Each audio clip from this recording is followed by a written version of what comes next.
Et puis un sujet sur l'environnement, l'atténuation des gaz à effet de serre est l'objet d'une session de formation qui s'est tenue à Koudougou en fin juillet dernier.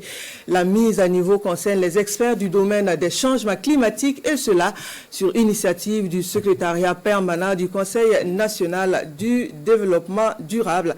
Les précisions avec Konsoun Koulibaly et Wenyamachil Kaboré. Les experts nationaux engagés dans le processus d'élaboration du premier rapport biennal de transparence renforcent leurs connaissances ici à Koudougou. C'est dans le cadre de la mise en œuvre de la Convention cadre nationale sur les changements climatiques et de l'accord de Paris que ces experts s'activent pour fournir ces documents reflétant l'état de la mise en œuvre avant décembre comme le veut la Convention. Ça va nous permettre de voir notre niveau d'émission de gaz à effet de serre, les politiques, les initiatives, les mesures que nous avons prises pour réduire ces émissions de gaz à effet de serre.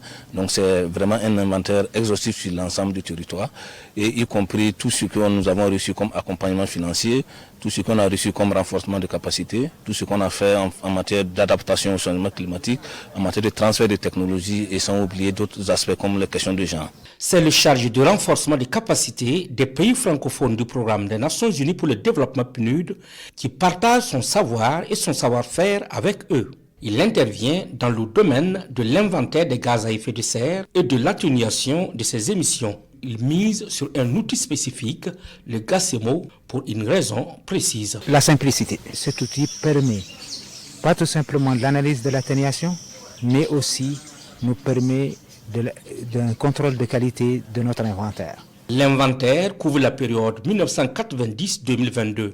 Cette session de formation, soutenue par le PNUD, est couplée à la 4e communication sur les changements climatiques au Burkina Faso.